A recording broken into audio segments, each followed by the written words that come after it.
행사를 주관한 동북아 평화경제협회 이사장님이신 이치범 이사장님의 인사말로 행사를 시작하도록 하겠습니다.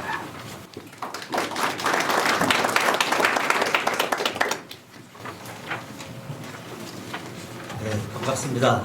방금 소개받은 이치범입니다. 봄이 온 것 같습니다. 날씨도 따뜻해지고 꽃도 많이 피고 봄날이 온 것 같습니다.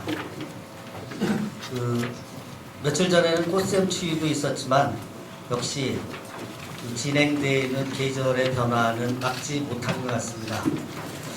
어떤 면에서 남북 간의 평화와 동북아의 공동 번영과 관련된 부분에 흐름도 막지 못하는 것 같습니다. 지금 피기 시작한 꽃이 가을에 결실을 맺을 수 있기를 간절히 기대합니다. 오늘 관심사여서 그런지 많은 분들이 참여를 해주셨습니다. 이 좋은 날씨에 바쁘신데도 오후 이 시간에 참석해 주신 회원 여러분들과 또 각지에서 오신 분들께 감사의 말씀을 드립니다. 특히나 모시기 어려운 세 분을 모셨습니다. 그 세 분 토론회 진행할 때에 소개를 드리기로 하고 또 2부 세션에서 토론을 진행해 주실 5분의 분들께도 진심으로 감사의 말씀을 드립니다. 제 얘기는 간단히 끝내고 본격적인 토론회에서 여러분들이 듣고 싶은 얘기 또 앞으로 새롭게 형성되는 동북아의 질서 또 남북관계의 질서와 관련된 분석과 전망 그리고 이번 남북정상회담의 의제에서는 조금 뒤로 밀려나 있는지도 모르겠지만 앞으로 새로운 질서가 형성되고 제대로 잘 진행이 된다고 하면 무엇보다 밀고 나가야 될 새로운 남북 경협과 관련된 부분에 제2세션도 기대를 해주시면 좋을 것 같습니다. 오늘 참여해주신 여러분들께 진심으로 감사의 말씀을 드립니다. 고맙습니다.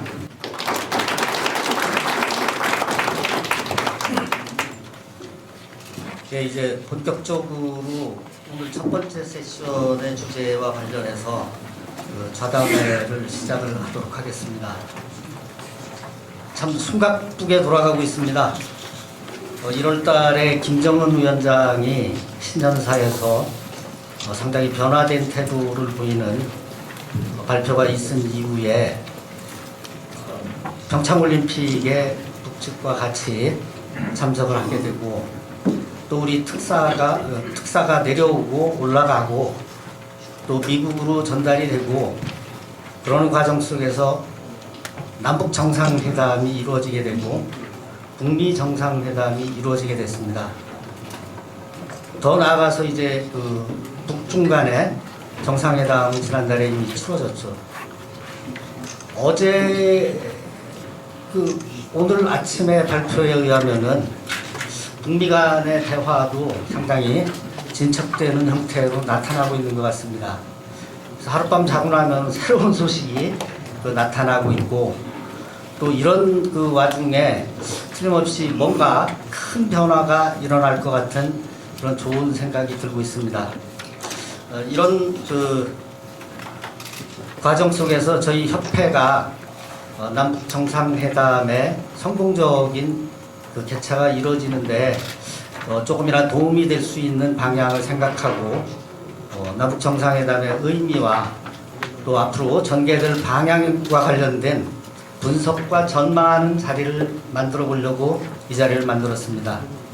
오늘 세 분이 좌담회 참석하신 분들은 같이 이렇게 모이시기 어려우신 분입니다.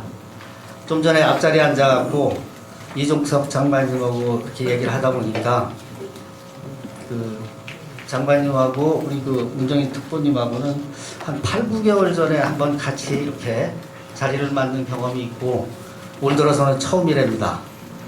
거기에 또 당에서 외교안보통일 자문위원회 의자 위원장을 맡고 계시고 뿐만 아니라 이 동북아 질서와 관련된 항상 생각하고 계시는 이해찬 의원님까지 같이 세 분이 한 자리에 모이는 것은 상당히 뜻깊게 생각합니다. 그래서 오늘 이 자리에 오신 분들은 복 받으셨습니다. 아마 가장 확실하고 또 정확한 그 분석과 전망을 들으실 수 있는 좋은 기회를 맞았다고 생각을 합니다.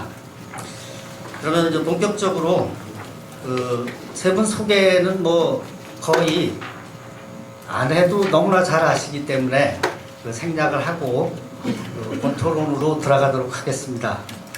먼저 이 토론을 여는 의미에서 간단하게 세 분께서 이번에 이루어지는 그 남북 정상회담과 이 북미 정상회담과 관련된 특히 남북 정상회담 쪽에 초점을 맞추셔서 그 의미와 성격 이런 부분들을 한번 간단하게 짚고 시작을 했으면 좋겠습니다. 앉아 계신 순서대로 예, 여러분 이렇게 뵙게 돼서 대단히 반갑습니다. 오늘이 이제 4월 18일입니다. 앞으로 이제 9일 있으면 4월 27일 날이면은 남북 정상회담이 이제 이루어지는데 2007년 10월 4일 정상회담이 이루어지고 나서 이제 11년 만에 이제 참 어렵사리 이루어지는 정상회담이라고 볼 수 있습니다.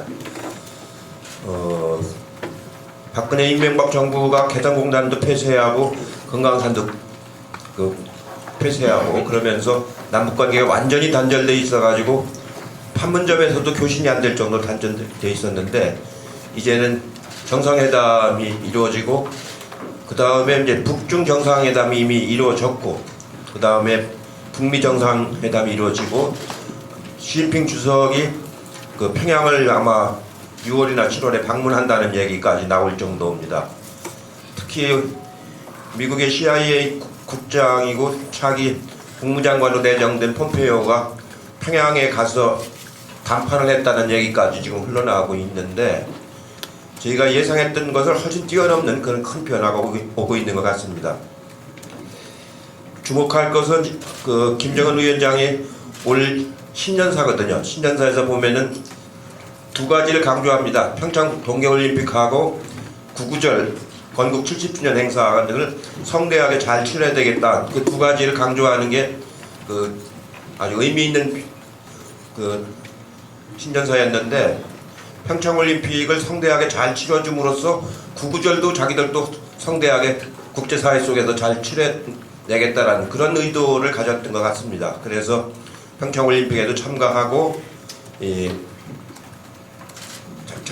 특사도 이제 서로 신속하게 교환하고 구구절 행사가 아마 제가 보기에는 그 북쪽이 국제사회로 정상적인 국가로 나오는 진출하는 좋은 계기로 삼으려고 그런 것 같습니다. 그러기 위해서는 그 사전에 정비 작업이 많이 이루어져야 되는데 그 정비 작업 중에 가장 중요한 게 그 북미 간의 비핵화에 관한 매듭, 불가역적인 매듭을 짓는 것이 굉장히 중요한데 그러려면은 7월이나 8월에는 그 북미 간의 비핵화가 매듭이 져져야 그 구구절 행사를 그 국제사회 속에서 잘 치러낼 것 같습니다. 그러기 위해서 스케줄이 역순으로 보면은 쭉 이렇게 짜여져 있는 것 같습니다.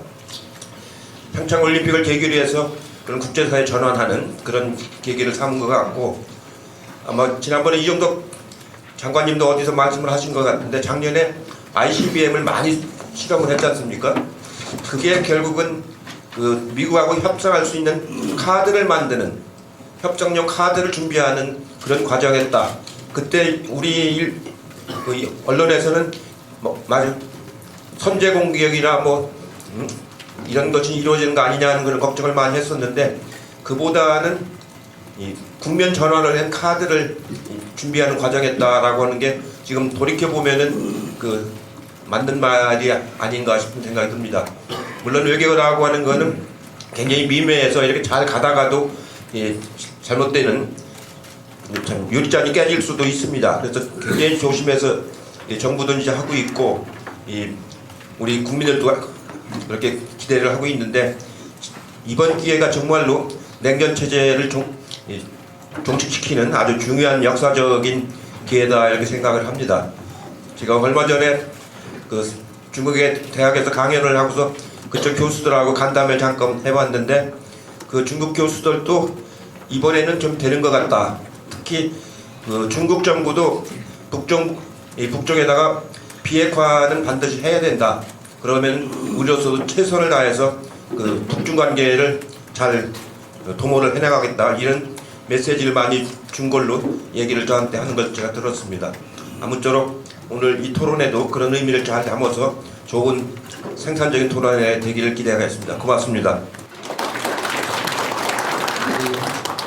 문정인 특보님, 아마 이전에 그 두 차례 남북 정상회담이 있었는데 이번에는 조금 좀 다른 측면들이 있는 것 같은데 이번에 그 남북 정상회담의 성격과 이런 뭐 차이점 이런 부분들 좀 같이 언급을 해주셨으면 좋겠습니다. 네, 고맙습니다.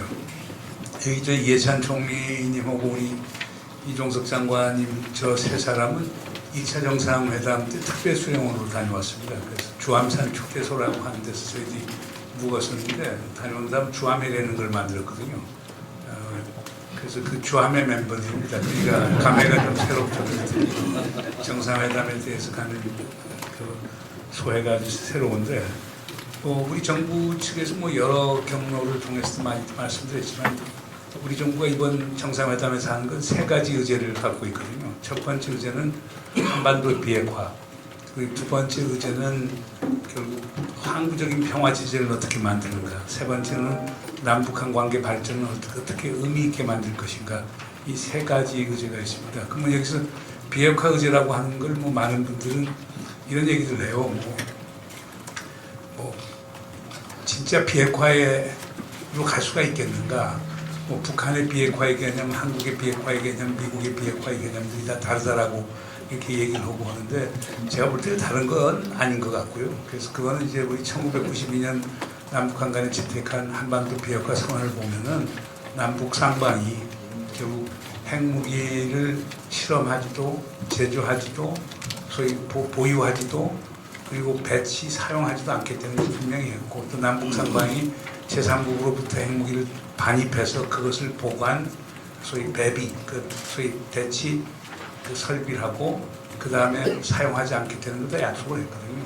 그럼 그걸 안 하려고 하면 결국에 농축시설 또 제철이시설을 안 한다는 걸 남북이 다 합의를 봤는데 저는 비핵화 이정이라고 하는 것은 우리 정부는 아주 일관성 있게 지금 얘기를 해왔다고 봅니다. 그래서 그렇게 되려고 하면 그런 시설들이 다 없어지려고 하면 없어지는 건 검증 가능해야 되고 결국 불가역적이어야 하거든요. 그래서 우리 정부가 뭐 비핵화하는데 뭐 미국하고 다른 시각이다. 제가 볼 때 그거는 동의하기가 어렵고요. 그러니까 결국 이번에는 완전하고도 검증 가능한 불가역적인 해체를 우리 정부가 이제 목표로 삼고 있거든요.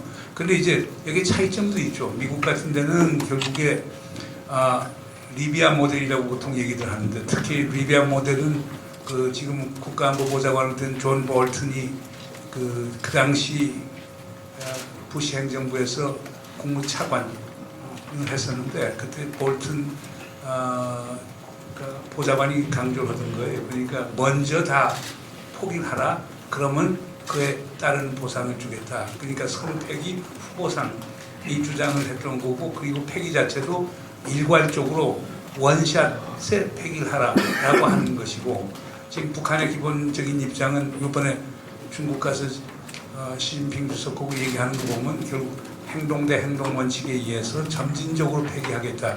그러니까 순서의 차이만 있는 것이지 비핵화의 목표는 뭐 북한, 한국, 미국, 중국 갈 것 없이 좀 다 같다고 봅니다. 그래서 그리고 더 의미 있는 거는 과거에는 우리가 1, 2차 정상회담 때 1차 정상회담 때는 그 핵 문제가 큰 문제는 아니었어요. 미사일이 큰 문제였는데 그건 미국이 다루고 있었고 2차 정상회담 때는 핵 문제가 상당히 중요한 문제로 대두가 됐죠. 뭐냐면 2006년 10월 9일 날 북한이 1차 핵실험을 했기 때문에 크게 대두가 됐고 당시 이제 노무현 대통령께서는 그것을 상당히 중요시하고 또 김정일 위원장도 그거에 대해서 사실상 반응을 했었지만 북한 입장은 기본적으로 핵 문제는 미국 간의 문제라고 하는 게 상당히 강했었거든요.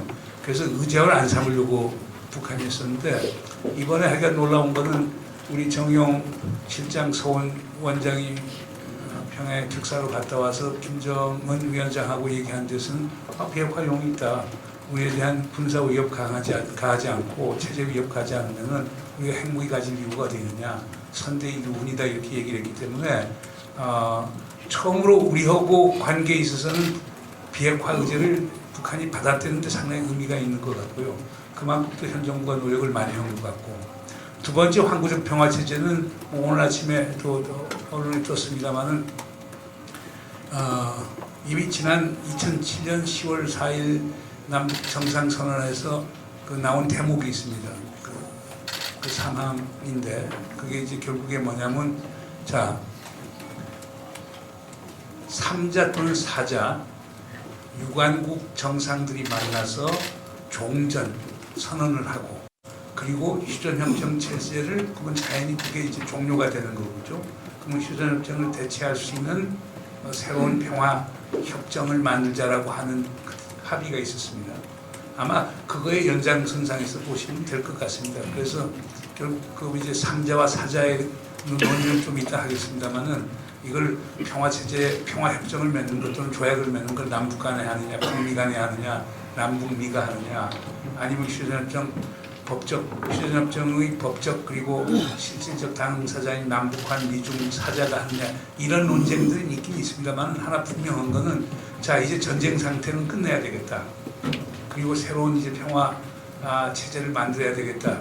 이런 게 이번 정부가 4월 27일 3차 정상회담에 대한 자세가 아닌가 생각이 됩니다. 마지막으로는 이 두 가지가 이제 뭐 잘 돼야 되겠지만은 세 번째 의제는 남북 관계의 발전입니다. 그 남북 관계 발전이라고 하는 게 뭐 제일 중요한 건 이런 것들이겠죠. 남북 정상회담이 일회성으로 끝나는 게 아니고 정례화가 되고, 그럼 정상회담이 정례화되면은 강요회담도 정례화될 수밖에 없거든요. 강요회담이 정례화돼서 남북 간에 합의를 하면 그걸 하려고 하면 북한대로 최고인민회의 가야 될 거고, 우리대로 국회에 와서 결국에 예산 지원을 또 받아야 될 거고 그럴 테니까, 그러면 결국 남북 국회회담도 할 수밖에 없는 거거든요. 그러니까 제가 볼 때 남북 관계 뭐 발전이라고 하는 게 우리가 지금 개성공단 재개 문제, 금강산 문제 뭐 많이 걸려져 있죠. 그다음에 기본적으로 2007년 11월 17일 날 남북 총리가 합의한 48개, 46개 합의 사항이 있습니다. 그 뭐 주로 이제 경제, 사회, 문화, 보건, 뭐 농업, 뭐 이런 쪽인데, 환경 이런 쪽인데, 이런 것들 뭐 다 돼 있기 때문에 남북이 합의만 하면 이제 시행될 수 있는 것 같고, 그다음 또 2007년 11월 27일 날 남북 국방장관 회담이 있어요. 근데 그때 남북 국방장관이 합의한 사항이 보면은 상당히 많은 진전을 이룬 사항에 우리가 지금 주목을 안 해서 그렇지. 그러면 뭐 서해 평화협력 지대도 다 이루어지는 거고, NLL 문제도 사실상 그렇게 되면 사라지는 거고, 남북한 간의 여러 가지 문제점들, 그 연장선상에서 DMZ를 정말 평화지대가 만드는 문제도 논의를 할 수 있을 것 같고, 이런 것들이 많을 겁니다. 그러나 이제 하나 중요한 거는 비핵화가 잘 이루어져야 항구적 평화가 가능해지는 거고, 항구적 평화가 소위 가능해져야 남북한 간의 소위 발전도 이루어질 것 아니냐. 그래서 세 가지 의제는 상호 연결되어 있다. 그러니까 바로 그런 이유 때문에 우리 정부는 첫 번째 의제인 비핵화에 그렇게 모든 노력을 경주하고 있고, 그럼 비핵화가 성공하려고 하면 미국이 북한 말을 얼마나 들어주느냐라고도 하는 문제 있기 때문에, 그러니까 어저께 임종석 실장도 우리가 남북 관계에 이를 투자 안 되면은 미국 지금 설득하고 미국하고 공조하는데 3을 투자하고 있다는 얘기를 하는데 충분히 이해가 될 만합니다. 그래서 결국 남북 정상회담이 완전히 성공하려고 하면은 북미 정상회담이 성공적이어야 되기 때문에, 그렇기 때문에 우리 정부가 상당히 많은 노력을 하고 있죠. 그러나 이해찬 총리께서도 얘기를 하셨지만은 전반적인 분위기는 상당히 좋은 것 같습니다. 뭐 중국도 협조적이고, 어저께 우리 아베 총리가 미국 가서 좀 판을 깨려고 하는데 트럼프가 안 받은 것 같아요. 그러니까 일본 입장은 항상 그런 거였거든요. 그러니까 절대 CBID 이외에 북한이 먼저 핵폐기를 하지 않으면 어떤 것도 우리가 줘서는 안 된다. 북한이 소위 단거리, 중거리, 장거리 탄도미사일 먼저 선택하지 않으면 우리가 모든 걸 할 수 없고 맥시멈 최대한의 압박을 줘야 된다. 그리고 뭐 납치 일본인 문제든가 그 다음에 또 미국도 이제 그 억류된 미국인이 지금 세 분이 지금 평양에 있고 우리도 또 북쪽에서 소위 납치해간 사람들이 있는데 이런 걸 위해서 한미 삼국이 공조 체제를 만들어서 계속 북한에 압박을 주자라고 하는 건데 물론 아마 그런 걸 아마 전달을 아베 총리께서 하셨을 거예요. 그러나 이제 트럼프 대통령은 결국에 뭐냐 모든 게 아주 뭐 정말 우리에겐 기분 좋은 얘기죠. 한반도 전쟁을 이제 종식시켜야 될 것 아니냐. 뭐 분명히 하고 난 대화할 용의가 있고 나가겠다. 그리고 아주 고위직 그게 폼페오 전 CIA 국장, 현 CIA 국장으로 나타났지만 폼페오 국장이 가서 김정은 위원장 만나고 와서 상당히 모든 소위 분위기가 바뀌어지는 것 같습니다. 폼페오 아주 강경인데 그분이 가서 그 협상하고 나와서 그 미국의 상원에서 청문회 국무장관으로 지명이 됐기 때문에 청문회 하는데 청문회 또 북한 체제 변화에 우리는 그게 우리의 목표가 아니다부터 시작해서 북한하고 협상이 가능한 것은 오늘 됐기 때문에 그 다음 또 중국도 마찬가지로 또 북한하고 관계가 아주 개선됐고 그래서 하나의 그 선순환 구조의 새로운 질서가 지금 태동하는 것 같아요. 그래서 상당히 정말 이번에 가서 뭐 봄이 온다 했지만 뭐 김정은 위원장이 이때 가을은 왔다라고 할 수 있도록 가을에 하자. 그게 아마 그 가을이 미국 중간선거 이후의 가을이 될지 모르겠습니다만은 하여간 모든 게 희망적인데 뭐 이럴수록 근데 저는 그렇게 생각합니다. 뭐 이번 정상회담을 우리 상당히 지금 낙관적으로 보시는 분들인데 낙관도 아니고 그렇다고 또 비관론도 있습니다. 비관론은 이런 겁니다. 남북 정상회담은 잘 되는데 북미 정상회담이 깨지면서 볼튼 같은 강경파들이 결국에 북한에 대해서 군사행동한 것 아니냐라고 하는 그런 비관론도 있고 또 회의론도 있습니다. 우리 대통령이 뭐 김정은 만나서 뭐 쉽게 얘기해서 뭐 비핵화를 전제적으로 주한미군 철수를 주장한다든가 아주 수락한다든가 또 트럼프 대통령이 미국에 대한 이제 그 위협을 없애는 최고의 방법은 북한이 갖고 있는 화성-15 대륙간 탄도미사일을 검증 가능하게 폐기하는데 그 조건과 하면은 주한미군 철수하는 것 아니냐 이런 식으로 5만 가지의 그 회의적인 그 얘기들이 많이 나오고 있는데 그럴 일은 하나도 없을 것 같습니다. 그래서 특히 보수적인 분들이 많이 얘기하시는 건 주한미군 철수 문제에 대해서 많은 말씀하는데 놀라운 거는 최근에는 북한이 주한미군 철수 문제를 꺼내지 않고 있다는 겁니다. 그러니까 그런 점에서는 뭐 낙관도 비관도 그리고 회의적일 필요는 없지만 그러나 하여간 차분히 준비하고 신중하게 접근해서 우리 국민이 원하는 소개 목표를 달성하는 게 그게 중요한 것 아니냐. 제가 볼 때는 문재인 대통령 그런 준비되어 있고요. 뭐 그리고 우리 지금 정영 실장, 서훈 원장, 조명김 장관, 임종성 실장 중심으로 해서 차분히 준비하는 것 같으니까 우리가 지금 영어로 wait and see 한번 기다리고 한번 지켜볼 필요 있지 않을까 생각이 듭니다. 감사합니다. 저는 뭐 가볍게 질문을 드렸는데 이 교수님께서 이번에 남북 정상회담의 그 의제로 나오고 있는 그 핵폐기 문제하고 평화체제 구축, 그다음에 남북 간의 발전 이 부분을 그냥 총괄을 해서 말씀을 해주셨습니다. 그래서 제가 사실은 오늘 토론을 어떻게 진행을 할까 하고 일부 이렇게 좀 짰었는데 그 총리님하고 이 세 분께 글을 안 드렸습니다.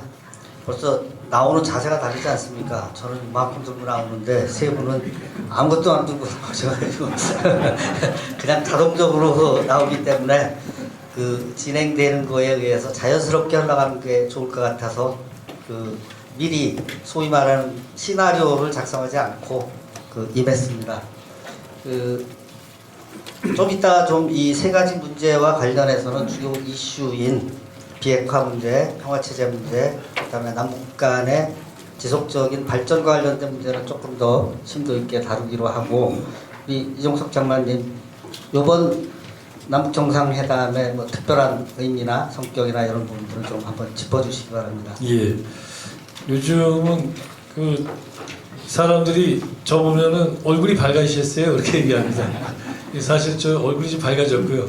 김영기 차관님도 아마 그럴 것 같은데 사실은 뭐 전문가가 그럼 되겠냐. 더욱이 뭐 그래도 장관까지 지내고 그런 사람이 그래서 제대로 표현은 못하지만 약간 마음이 조금 설레는 것도 사실입니다.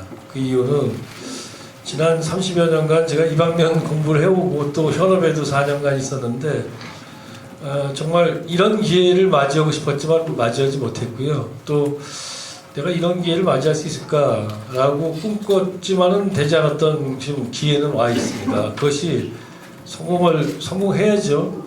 꼭 성공한다고 장담 못하지만 성공 가능성도 높고 그런데요.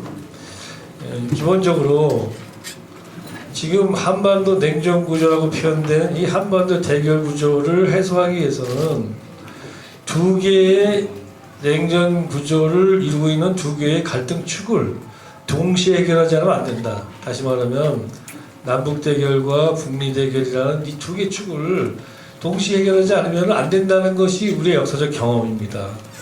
1, 2차 남북 정상회담을 통해서 우리는 한 개의 축을 좀 해서 즉 남북 대결 축을 이 협력의 축을 바꾸려고 애를 써봤잖아요. 근데 궁극적으로 이 축이 흔들리고 다시 또 악화되는 그 일련의 과정에서 결국은 북미 대결이라는 이 부분이 남북 관계에 영향을 미쳤죠. 그래서 결국 안 되는 겁니다. 그렇게 봤을 때 지금 남북 정상회담과 북미 정상회담이 한 달 간격으로 연쇄적으로 열린다는 것은 정말 분단 73년 만에 그 사이에 전쟁은 있었습니다만은 처음으로 한반도에서 대결 구조를 해소할 수 있는 정말 최적의 기회가 온 건 사실이다. 이 이상 좋을 수 없다 이거죠. 기회로서는. 그래서 저는 굉장히 많은 기대를 걸고 있습니다. 그리고 물론 어렵고 힘든 길이기 때문에 이것도 쉽지 않지만 그러나 이 정도 왔다는 게 대단한 거죠. 또 이렇게 보는 이유 중에 하나는 그동안에 1, 2차 남북 정상회담도 그랬고 우리가 과거 김정일 위원장하고 대화 나눌 때에는 북한을 설득하느냐고 참 애를 많이 먹었어요. 그러니까 이렇게 하면 여러분들이 살 수가 있습니다. 이렇게 합시다. 다시 말해서 설득을 통해서 북한이 결심을 하는 그 다음에 수동적으로 결심하고 나오는 정상회담도. 근데 이번에는 안 그렇습니다. 이번에는 다들 드신 것처럼 또 아시는 것처럼 어쨌든 간에 위기 원인에 그동안에 한반도에 이 정말 전쟁 운운하는 이런 상황까지 오는 이 위기에 근본적 원인의 제공자였던 북한의 김정은 위원장이 능동적으로 전략적 선택을 하고 나오고 있다는 것. 다시 말해서 나오세요 나오세요에서 나오는 게 아니고 나 나오겠다 이렇게. 그러면서 또 제시한 조건들도 대충 보면은 대체적으로 합리적인 선이 있다. 다시 말하면 무리하게 저러면 미국이 안 되는데 이런 얘기들을 하고 있지 않다는 점에서 과거에 수동적으로 북한 지도자들이 나와서 정상회담을 하거나 협상을 했던 것과는 분명히 다른 건 사실이다. 이 점에서 사실은 이번 본래 실패한 정상회담은 없다라고 얘기하지만 이번 정상회담의 어떤 나름대로의 희망을 좀 밝게 해주는 게 사실입니다. 그 이번 남북 정상회담 같은 경우는 사실은 아까 말씀드린 것처럼 이것은 한반도의 이 갈등 구조, 다시 말하면 냉전 구조를 해체하는 결정적인 우리가 일을 하는 이 하나의 대사업에서 이 입구가 됩니다. 입구. 들어가는 입구고. 그 다음에 북미 정상회담은 나오는 출구이다 보니까 남북 정상회담은 엄청난 역사적 의미를 갖고 있지만 과거 1, 2차 남북 정상회담의 것과 비교한다면 의제에 있어서는 의제 수준이 의제에 제한이 있고 합의 수준의 제한이 있을 수밖에 없는 굉장히 역설적인 운명을 가지고 있어요. 그러니까 어쨌든 간에 과거 1, 2차 남북 정상회담에서는 1차 남북 정상회담은 제네바 기본합의서 시절이기 때문에 북핵 문제가 도출될 수가 없었고요. 2차 남북 정상회담은 북핵 문제가 나왔지만 그것은 2007년 2.4 합의에 의해서 북핵 문제가 해결되는 국면에서 남북 정상회담이 열렸습니다. 지금 그것이 아니고 최악의 상황에서 지금 북핵 문제 최악의 상황에서 풀어보자는 대로 나오고 있는 그 바탕에서 우리가 남북 정상회담을 하는 것이죠. 그러다 보니까 이번 남북 정상회담은 의제 자체가 남북관계라는 데에 초점이 맞춰져 있는 거예요. 남북관계, 남북민, 즉 한반도 내의 주민들, 그 인민과 국민 이들의 관심사에 국한되어 있는 게 아니고 사실은 더 넓게 국제사회 전체의 관심을 담아내야만 되는 그 목표가 뭡니까? 비핵화라는 거죠. 그런 점에서 정상회담의 성격이 조금 다른 측면이 있습니다. 같은 측면도 있지만 그러다 보니까 문제는 남북 정상회담과 북미 정상회담 사이에 소위 비핵화라는 우리도 비핵화가 제일 중요하고 뭐 북미 정상회담에서 비핵화가 거의 유일한 주제이다시피 하고 그러다 보니까 의제의 소위 교집합 영역이 굉장히 큰 것이죠. 그러다 보니까 우리가 비핵화에서는 뭐 다들 얘기하시는 것처럼 아주 중요한 합의, 아주 중차대한 조치를 수반하는 합의를 하기는 어려울 겁니다. 추상적인 합의로서는 비핵화를 정말 잘하자, 공동 노력하자 이렇게 해서 북미 정상회담을 가는 어떤 디딤돌을 하는 얘기들을 할 수 있지만 아마 거의 대부분의 합의들은 북미 정상회담에서 나올 수밖에 없다. 그러니까 뭐 제가 어디 다른 데서 그런 얘기를 합니다만은 우리 입장에서는 뭐 비핵화에 대해서 북한하고 우리랑 사이에서 한 8월, 9월까지 해놓고 북미 정상회담에서는 트럼프 대통령이 그냥 활용점점 점만 딱 찍으세요 하고 싶지만 트럼프 대통령이 그런 분이 아니지 않습니까, 여러분? 트럼프 대통령한테는 모든 곡을 다 졸려줘야 되고 11월 달에 또 미국에서는 중간선거가 있어요. 김정은 위원장이 그걸 모를 리가 없죠. 그러다 보니까 이번에 우리 문재인 대통령께서는 아마 이번에 올라가셔가지고 판문점에서 이 비핵화에 대해서 굉장히 많은 논의를 할 겁니다. 합의된 부분은 아주 대단히 제한되게 나올 것이고 예컨대 지금 이미 폼페이오가 북한에 들어갔다는 얘기는 의제에 대한 얘기도 하고 있다는 뜻 아니겠습니까? 그러면 의제에서 조금 차이 나는 부분은 그걸 조율하려고 할 것이고 우리 대통령이 그 다음에 양쪽이 좀 뭔가 차이가 너무 큰 거는 우리 쪽에서 창조적인 대안을 내서라도 뭘 혼란할 거예요. 그러면 그 모든 그 중차대안 즉 한반도에서 정말 냉전을 해체하는 마지막 절정점인 북미 대타결에서나 나올 수 있는 것들이지만 사실은 우리 대통령이 많은 걸 중간에서 하실 거죠. 그렇지만 이거는 그 정상회담장에서 발표되지 않을 거라고 봅니다. 제가 볼 때. 그렇지 않겠습니까? 뒤에 흘러나오겠죠. 이건 왜냐하면 북미 정상회담에서 이루어지니까. 그래서 이번 남북 정상회담은 의제에 있어서의 제한, 합의가 되더라도 합의 수준이 제한될 수밖에 없다. 비핵화는. 그 다음에 비핵화가 그렇게 큰 합의를 보기가 어렵기 때문에 왜냐하면 북미 정상회담을 넘겨야 되기 때문에 그렇기 때문에 결과적으로 이제 정부가 아예 일찌감치 이번 남북 정상회담에서 바로 이제 우리 협회에서도 가장 중시 여기는 경협 문제에 관련해 가지고 북한에 대한 국제사회의 대북 제재를 해제하는 문제에 대해서는 1단계조차도 얘기하기 어려운 상황이라 판단해서 경협 문제 얘기하지 않는 걸로 지금 얘기하고 있는 거 아니겠습니까? 자, 그렇기 때문에 이번에는 경협 문제도 얘기되지 않을 것 같다. 물론 다른 문제, 군사 문제 있다 얘기하겠지만 뭐 여러 가지 다른 얘기를 하겠습니다만은 그래서 결과적으로 2018년 4월 남북정상회담은 1차일 것이다. 다시 말하면 우리는 정말 북미 정상회담을 잘 맞춰서 이제 드디어 남북 공동번영을 포함하는 물론 평화체제이기도 하겠습니다만 핵심적으로 남북 공동번영을 얘기하는 한반도의 남북이 경제협력을 어떻게 할 것인가를 갖다가 중심으로 하는 2018년 제2차 남북정상회담이 열려야 된다. 그것이 아마 올여름부터 가을 사이에 열렸으면 좋겠고 열려야 된다. 그러면 이제 바로 이제 이 협회에서 얘기하는 모든 것들이 거기서 논의될 수 있지 않겠는가. 이런 구도로 이번 정상회담을 보시면 어떨까 싶고요. 그거는 결국은 과거 1, 2차 정상회담과 다른 특별한 목적과 그 다음에 성격의 차이가 있어서 그렇다. 그러나 아마 이제 뒤에 말씀드리겠지만 한반도 평화 문제나 남북관계의 근본적 개선 문제 관련돼서는 일정한 성과를 일정한 게 아니라 큰 성과를 도출하려고 아마 우리 정부가 문 대통령께서 노력하시지 않을까 그렇게 생각합니다.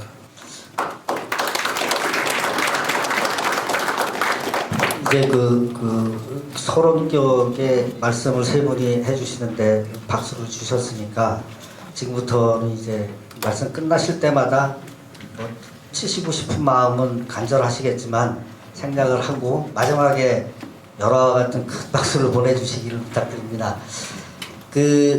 전반적인 부분들을 세 분이 짚어주셨는데 좀 더 심도 있는 이해를 위해서 지금 이렇게 급박하게 상황이 바뀌고 있는 새로운 한반도에 새로운 질서가 형성되려고 하고 나아가서 동북아에 새로운 질서가 형성되려고 하는 이렇게 되게 되는 배경이 뭔가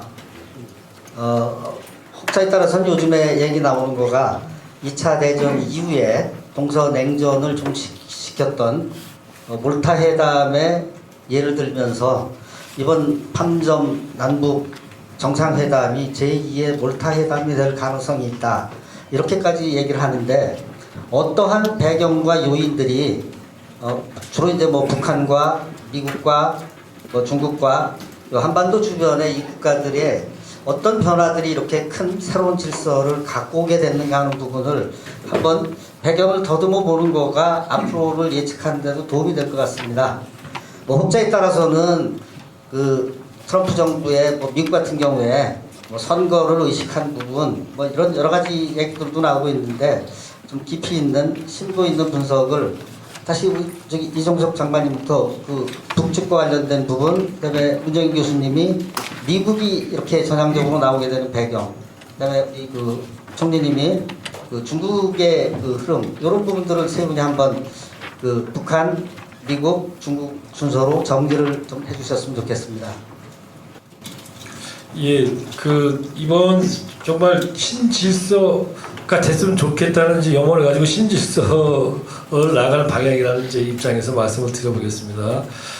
물론 뭐 이제 지금 이초원 장관님 말씀에서 요청된 사항 중에서 한국 요인은 이제 말씀을 안 하셨는데 말씀 안 하셔도 뭐 문재인 대통령의 정말 그 한반도 평화를 위한 노력 그리고 특히 그 남들이 다 천덕꾸러기처럼 여기는 정말 작년 가을만 해도 뭐 평창올림픽 같은 경우는 저게 되겠냐 이렇게 한 문제가 악화되고 이러는데 저거 뭐에 저걸 왜 유치해서 저렇게 저래라고 할 만큼 그래서 뭐 우리 대기업들도 고생 많이 했죠. 억지로 해도 그냥 어떻게 저 예매표 저기 평창올림픽 티켓 좀 사주세요 이래가지고 고생들 하셨는데 그때 그렇게 정말 어떻게 보면 평창올림픽이 천덕꾸러기처럼 취급받던 그 시절에도 문재인 대통령은 정말 뭐 현실과 맞지 않는 듯한 말씀을 하셨어요. 그 당시에 그러니까 평창올림픽을 잘 치러가지고 한반도 평화 정착에 어떤 계기를 삼겠다.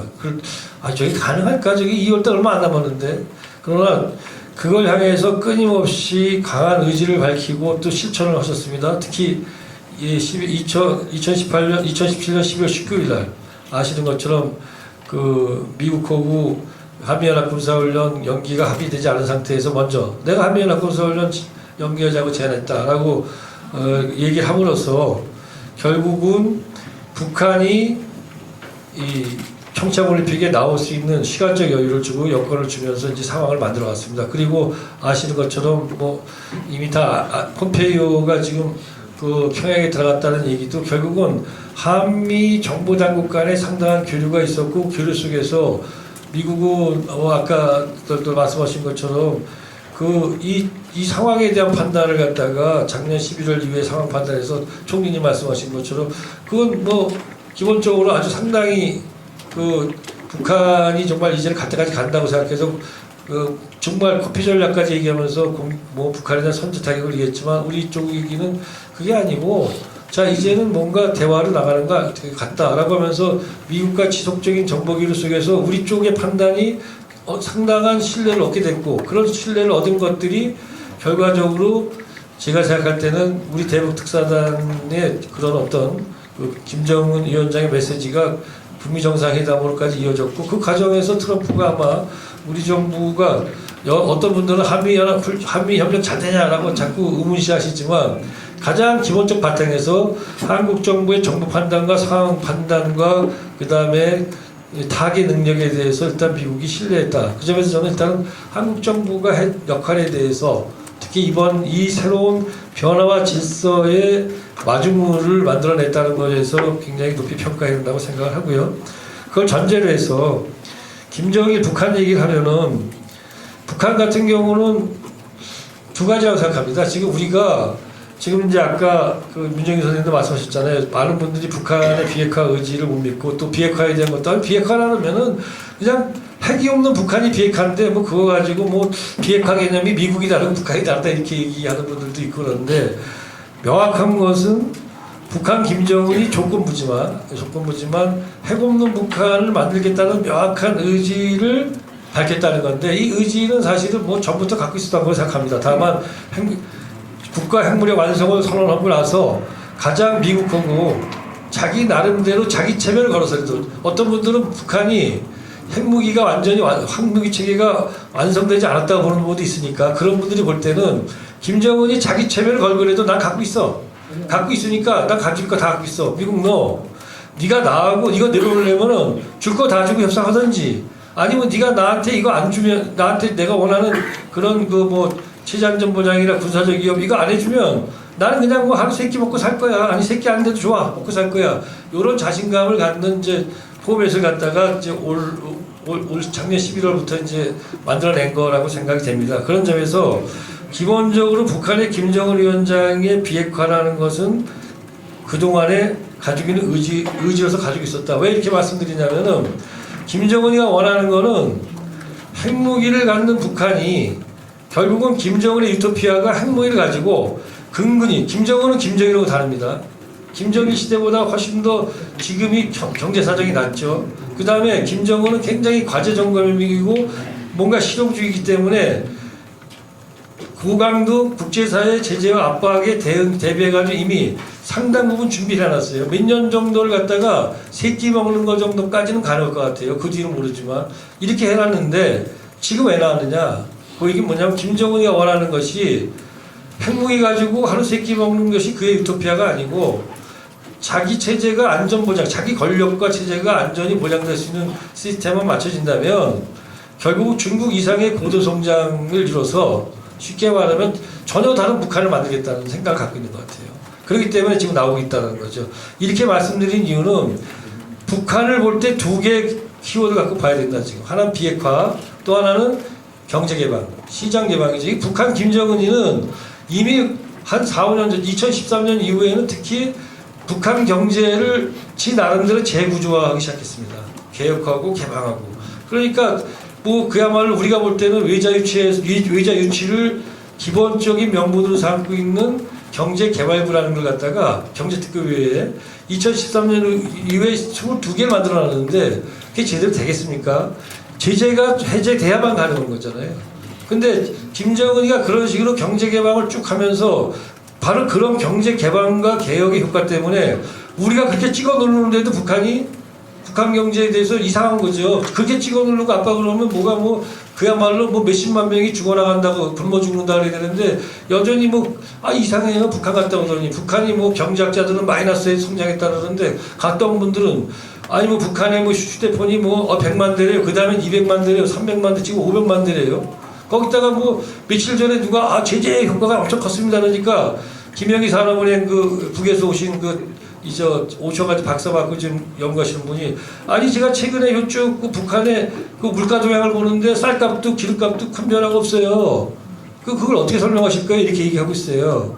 그 얘기는 다시 북한 경제가 우리가 생각하는 것보다 훨씬 더 김정은이가 지금 세계 추세에 맞춰가지고 북한의 경제연구라는 잡지를 보시면은 놀랍니다. 최근에는 세계 추세에 맞춰가지고 어떻게 하면은 그야말로 의자를 유치해야 되면 경제개발을 어떻게 만들어야 되느냐.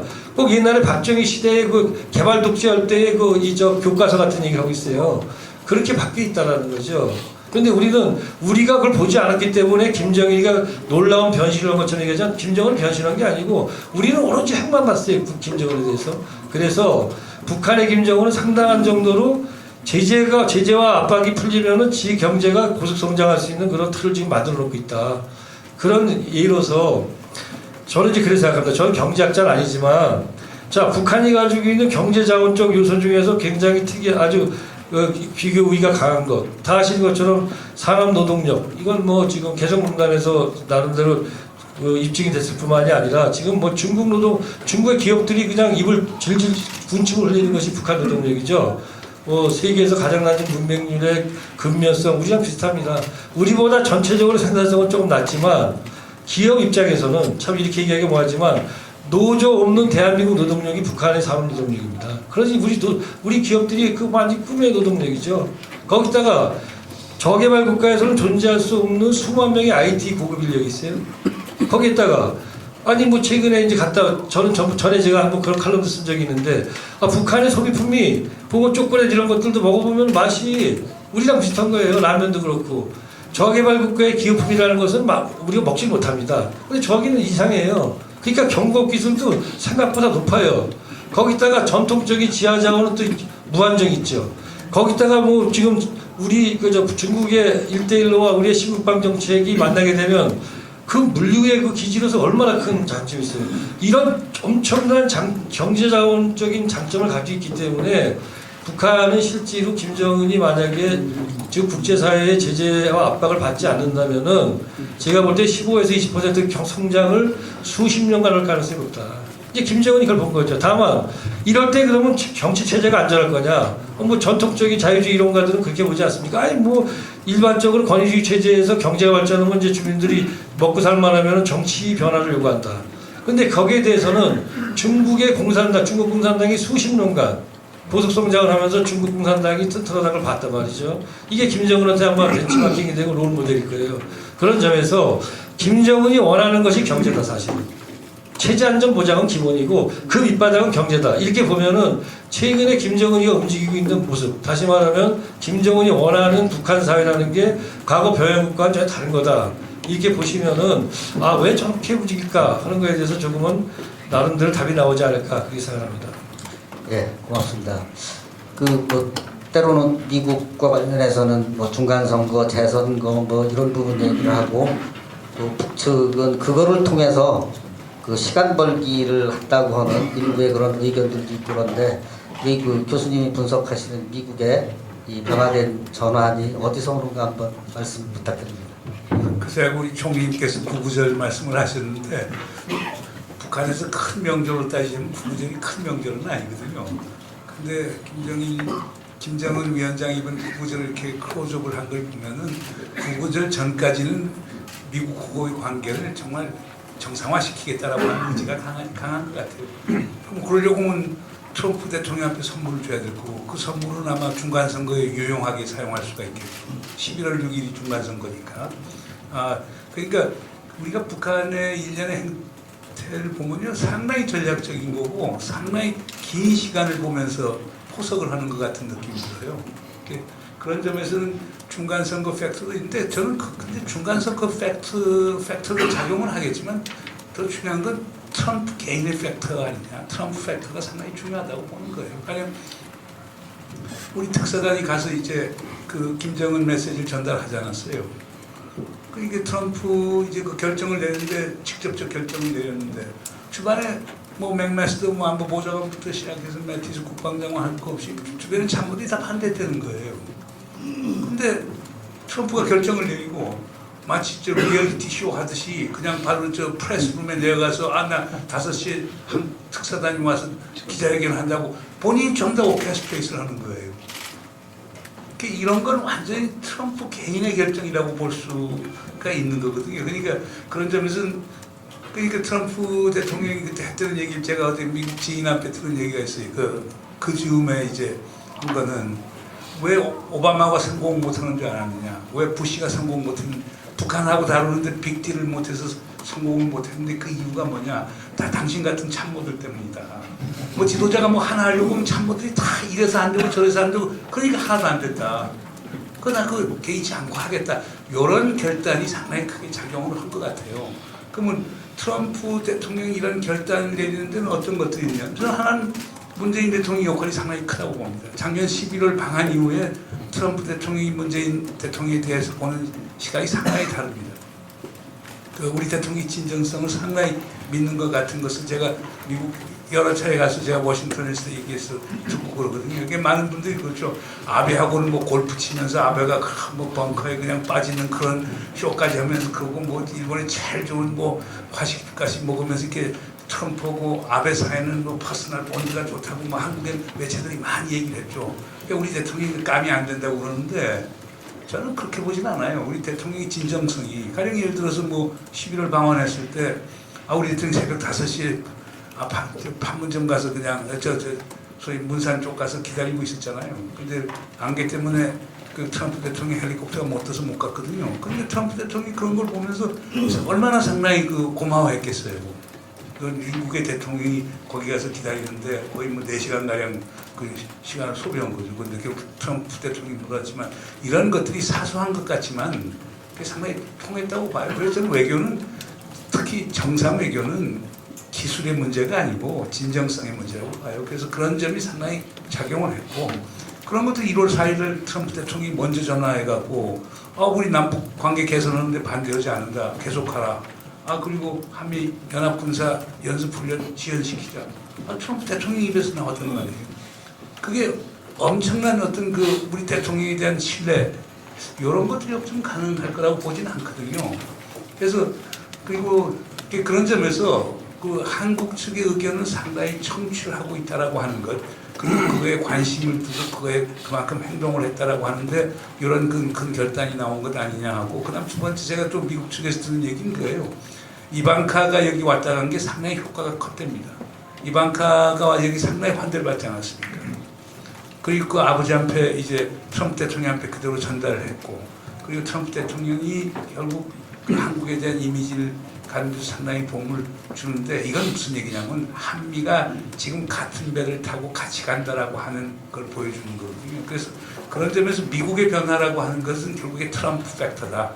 그리고 그걸 뭐 단순히 뭐 정치공학적으로 뭐 11월 6일 날 중간선거 있으니까 그때까지 뭘 해야 된다. 참모들은 그 생각하겠죠. 그러나 제가 볼 때는 우리 특사단이 가서 뭐 김정은 위원장이 이런 아이디어를 내더라. 뭐 결국 아닙니까? 없어 체제 위에 보고 군사 위협가 없으면 비핵화할 의사가 있다라고 하는 걸 분명히 이제 보여주는 걸 텐데 그 말 한마디를 믿고 오케이 하자. 뭐 5월 전까지 하자. 5월 말까지는 하자라고 얘기를 했다라고 하는 건 그 상당히 어떻게 정말 그 부동산 사업가로서의 어떤 그 정말 그 애니멀 스피릿 같은 그런 게 있지 않으면 그런 결단을 내리기 상당히 힘들어요. 그러면서 제가 미국 측에 들은 얘기는 결국에 과거에는 똑똑한 관료들 해서 자꾸 이래서 안 된다 저래서 안 된다 그러니까 하나도 과거 대통령들이 뭐 클린턴, 오바마, 그다음 부시 전부 다 못 얻었지 않느냐. 그러니까 나는 내 식으로 간다라고 하는 게 상당히 강한 모양이에요. 그래서 그런 점에서는 긍정적인 것 같고 그래서 제가 볼 때는 그렇습니다.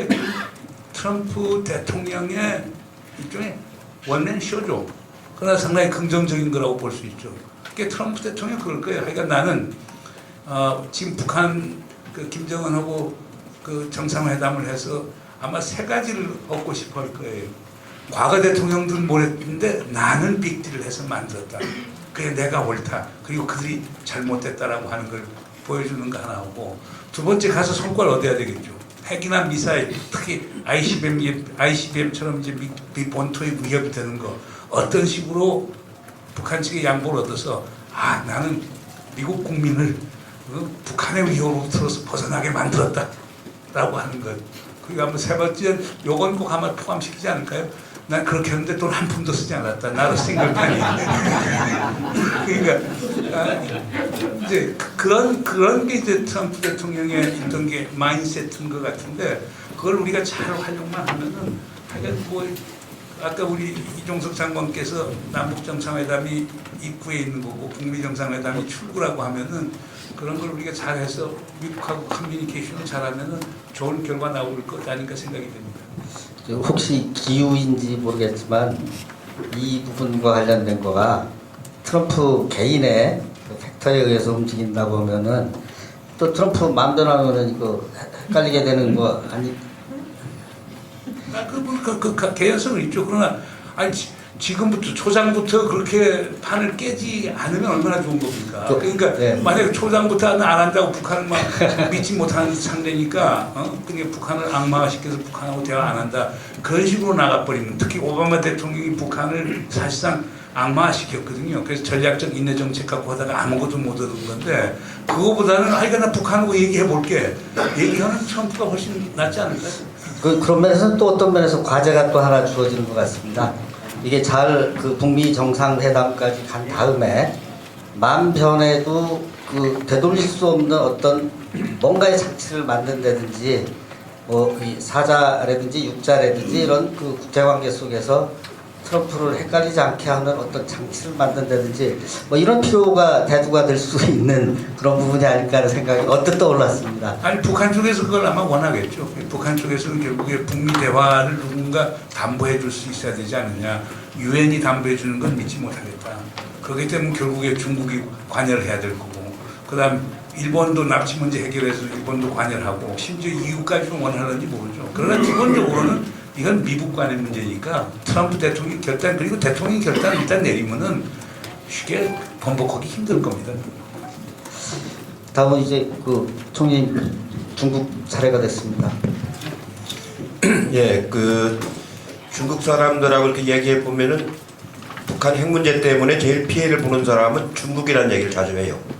실제로 그 한반도에서 뭐 전쟁이 나거나 군사적 행위가 일어날 때는 그 중국으로서는 굉장히 자기들 경제 발전하고 사회 발전시켜 나가는 이른바 그 자기들 소강사회라고 그러죠. 소강사회로 발전해 나가는 데 있어서 큰 변화가 온다.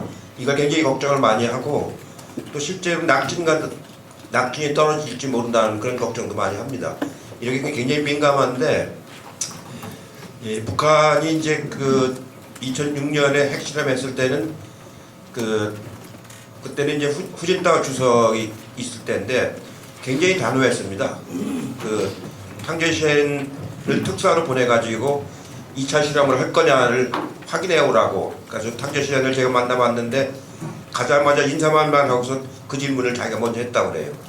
근데 김정일 위원장이 15분간 대답을 안 하고 가만히 있다가 안 하겠다고 그러더라고요. 안 하겠다고. 실제로 3년 동안 안 했습니다. 2006년에 하고 나서 3년 동안 이제 안 하고 넘어갔어요. 그때 이제 중국이 그 원유 공급을 가지고 굉장히 압박을 가했습니다.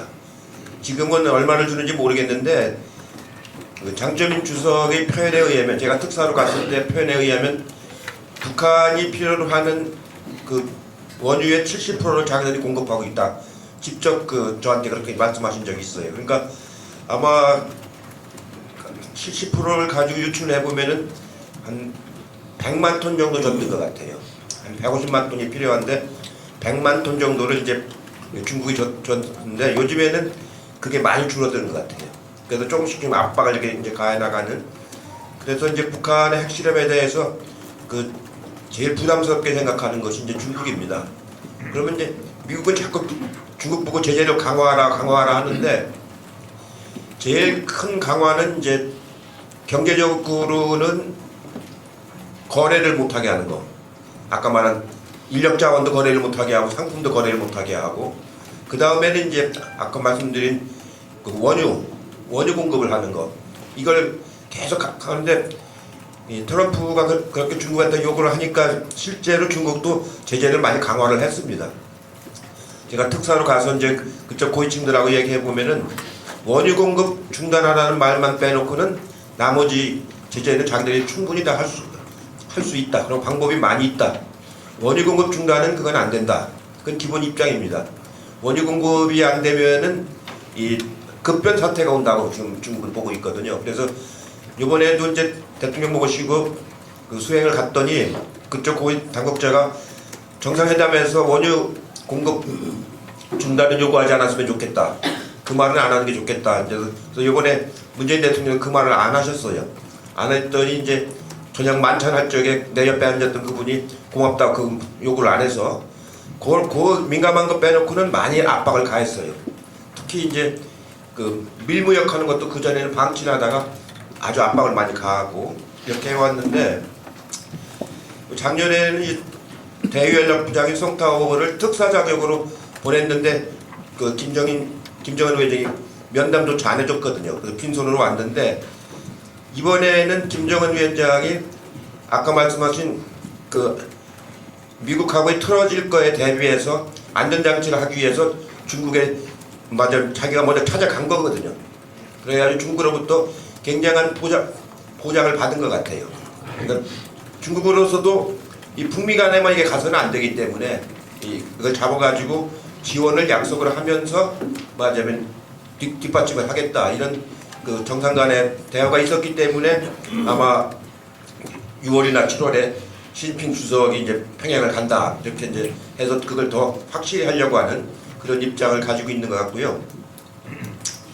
또 중국 입장에서는 그 여러 가지 그 걸려 있는 게 많지 않습니까? 지금 그 무역 관계도 미국하고 걸려 있고 그 남태평양 도서 문제도 있고 굉장히 많기 때문에 이 북핵 문제 가지고 지나치게 자기들은 너무 소모할 필요가 없다는 기본 입장을 가지고 있거든요. 그래서 이 문제를 해결해 놓음으로써 이 한반도 쪽에 정세가 안전하게 그렇게 만들려고 하는 것이 기본 입장인데, 중국은 이제 어떤 입장이냐면 완성이 됐습니다. 그 이제 양해가 다 끝나고 체제가 이제 완성이 돼서 지금 이제 시진핑 체제가 오래 갈 거거든요. 지금부터 이제 아무리 짧아도 5년 가고 연임 제한이 풀렸기 때문에 더 오래 갈 수 있는 이제 그런 체제가 완성이 되기 때문에 이제는 요 북핵 문제만 매듭지면 한반도 문제는 끝나기 때문에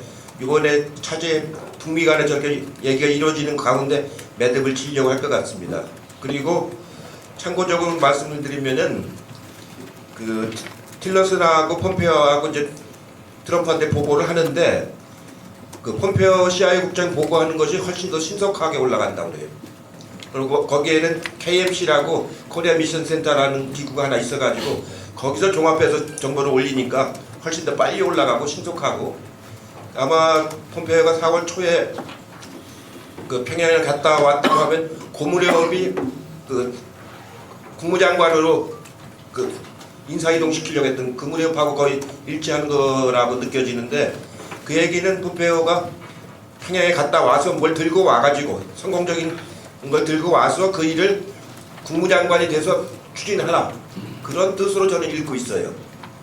그리고 폼페오는 그 만나본 사람들 얘기를 들어보면은 북한을 잘 모릅니다. 그 의외로 우리가 생각했던 것보다 훨씬 잘 몰라요. 그래서 우리 쪽에서 자주 접촉을 해가지고 얘기를 해주면은 그걸 잘 소화는 잘한다고 그래요. 제가 들어보니까 강경파는 강경파인데 굉장히 그 합리적인 강경파라는 얘기를 해요. 그래서 자기가 모르는 걸 인정을 하고 우리가 잘 설명하고 그 설득하면 또 그걸 수용할 줄 알고 그런 사람이라고 그래서 이 기본 입장은 강경하지만 대화는 되는 그런 사람이 이제 국무장관을 맡게 되기 때문에 훨씬 더 그 진도가 빨리 나갈 수 있지 않을까 그런 생각을 좀 하고요. 중국도 이제 그렇게 되면은 우선 사자회담까지는 빨리 만들어내는 게 좋겠다고 생각할 것 같습니다. 육자회담의 의장국이긴 하지만 그 지난 육자회담이라고 하는 걸 이제 지금에 와서는 별 의미 없는 기구가 됐고 이제 새로운 다자 그 체제를 만들어야 되는데 거기서 중국은 자기들이 그 어느 정도 주도성을 가지려고 한 그런 노력을 상당히 하기 위해서 지금 정상 간의 회담도 2번씩이나 하고 이제 예술인단도 이렇게 하고 이제 그런 것 같습니다. 그래서 제가 보기에는 아까도 말씀드렸습니다만 구구절이 다른 기념일에 비해서는 의미가 적긴 하지만 이 국제사회로 데뷔하기 위해서는 그 건국 70주년이 되는 해에 각국의 정상이라든가 고위층들을 많이 초청을 해서 거기서 맞으면은 데뷔하게 하는 정상 국가를 만드는, 그러기 위해서는 그 전에 북미 문제가 풀려가지고 핵 문제가 정리가 돼줘야 그 행사가 이루어질 수가 있죠.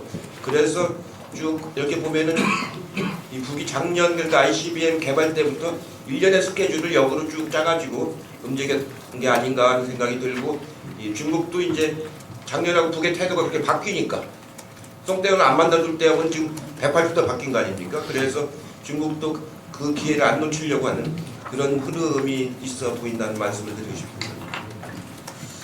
저기 관련해서 한 가지 더 여쭤봐야 될 것 같은데요. 제가 오늘 이 부분에 사회를 본다 보니까 이런 부분을 좀 꼭 질문을 해달라고 문자를 보낸 게 있습니다. 그래서 충실하게 이해하기 위해서 관련된 부분이라서 한번 읽어보도록 하겠습니다. 그 남북 정상회담이 성사된 다음 문재인 대통령이 남북미 정상회담까지 추진하겠다는 의사를 밝히면서 한반도 문제의 핵심 당사자를 남북미 중심으로 사고하는 흐름이 생겨났었음. 하지만 지난달 말 전격적으로 북중 정상회담이 열리고 이후 북중이 밀착하는 모습을 보이면서 정부가 처음부터 중국이라는 행위자를 너무 등한시한 것이 아니냐는 지적이 있음. 이러한 지적에 동의하시는지. 이게 첫 번째고요. 또 하나가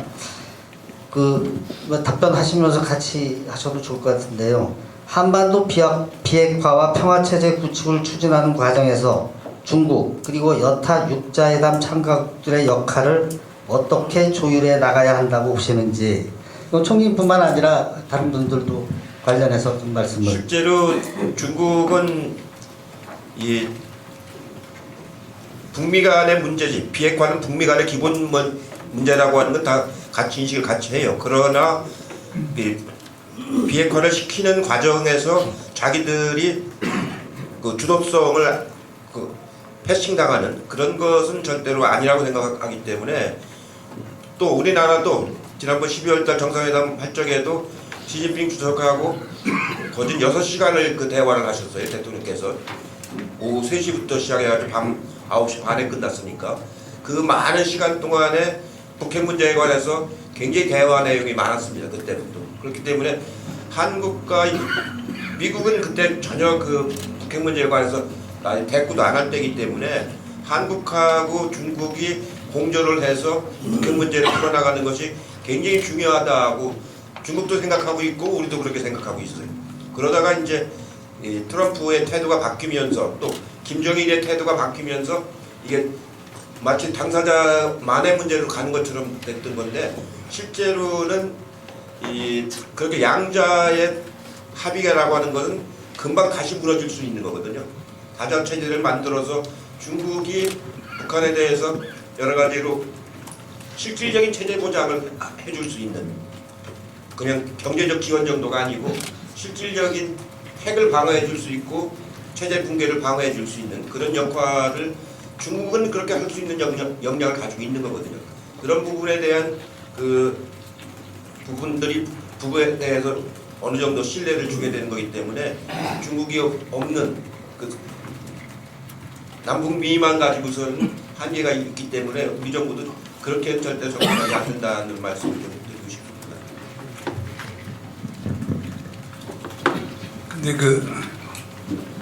근데 지금 그 문제는 그 14정상선에 나왔던 3자 또는 4자의 문제하고 관련이 되는 건데, 그 사실상 그때 이제 그 백화원 초대소에서 정상회담 그 14정상선언을 작업하는 분들은 사실 표현을 유관 당사국들의 정상들이 만나서 종전선언을 하고, 그래서 휴전협정을 끝내서 그 평화체제로 가자라고 하는 그런 식으로 돼 있었는데, 노무현 대통령께서 아주 지시를 하셨답니다. 3자 또는 4자로 하라라고 하는 걸로. 그 이유는 뭐냐? 노무현 대통령께서 그 2007년 9월 9일인가요? 시드니에서 에이펙 정상회담 했을 때 이제 부시 대통령을 만나서 이 종전선언의 중요성에 대해서 얘기했지만, 부시 대통령은 흔쾌히 좋다라고 얘기를 했고, 근데 후진타오 주석을 만나서 그걸 설명했지만 후진타오 주석은 답을 안 주셨대요. 그래서 제가 노무현 대통령한테 직접 들은 얘기인데요. 그래서 그걸 이제 김정일 위원장하고 얘기하는 과정에서, 그러면 대답을 한 사람 남북한하고 그럼 미국만 하면 3자가 되는 건데, 아마 북쪽에서 그 사자도 고려할 필요가 있지 않느냐. 그래서 그 3자 또는 4자라고 하는 게 이제 나왔다고 얘기 들었습니다. 근데 재밌는 거는요, 그 중국이 사자 체제에 얼마나 관심이 있는지 조금 제가 이제 중국 학자라든가 당국자들하고도 얘기를 해보면은 사자 주제에 그렇게 적극적인 것 같지는 않습니다. 옛날 2007년 14정상선언이 바로 나온 직후에는 중국 정부가 왜 우리는 빼느냐라고 하는 그런 이제 반응을 보였는데, 최근에서는 중국 입장에서 육자 틀 안에서 모든 걸 해결하면 될 것 아니냐.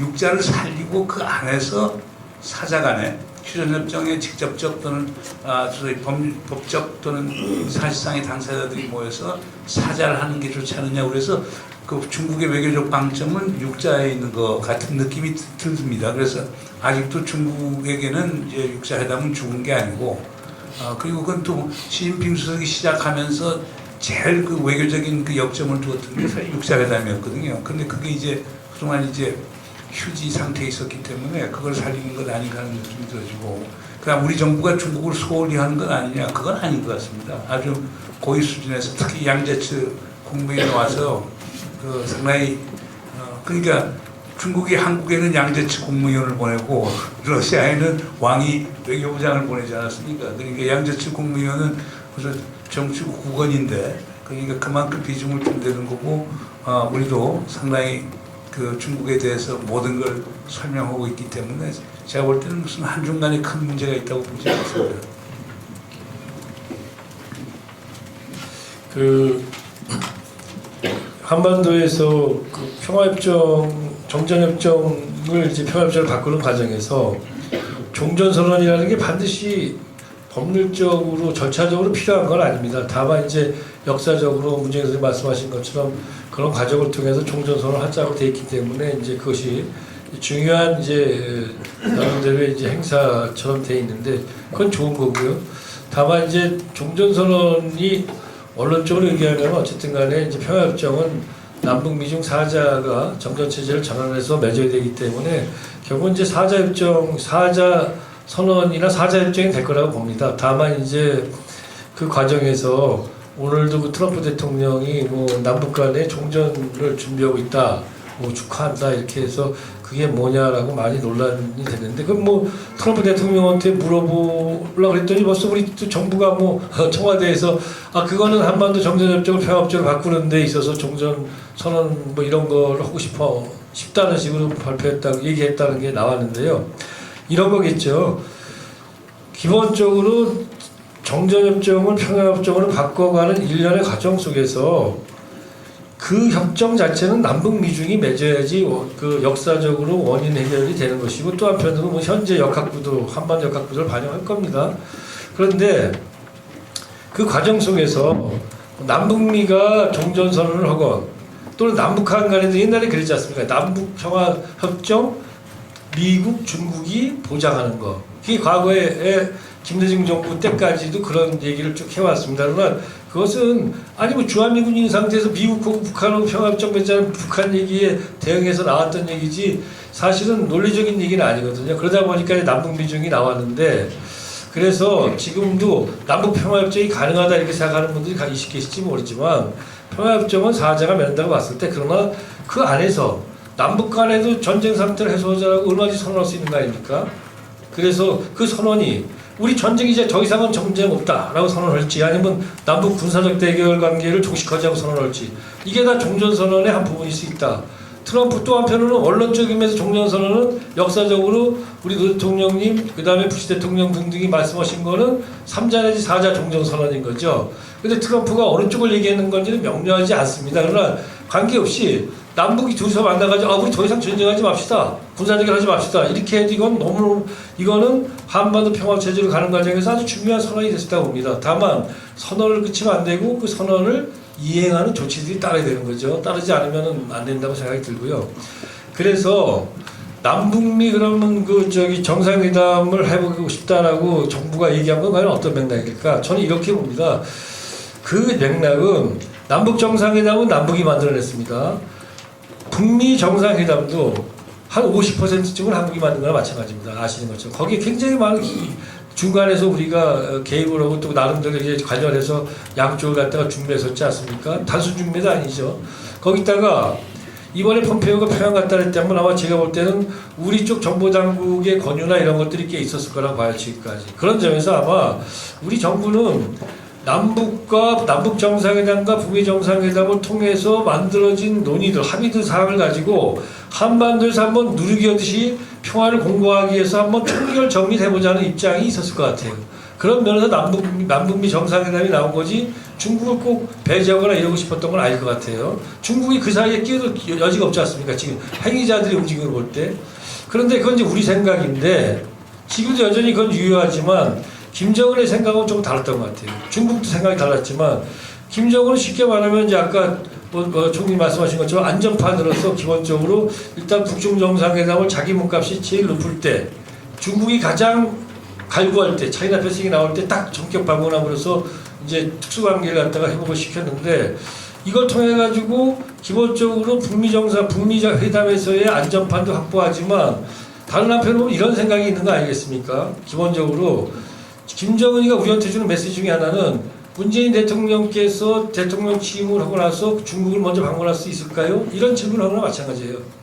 다시 말하면 김정은이가 중국을 방문해서 시진핑 앞에서 이렇게 얘기했습니다. 얘기한 게 중국에 나온 그 다음에 북한에서도 나왔죠. 내가 나의 해외 첫 방문국으로서 중국의 수도 베이징을 택하는 것은 마땅한 일이다. 왜? 너무나고는 가장 가깝고 또 이거기 때문에 지적이 때문에 남북 정상회담보다도 앞서서.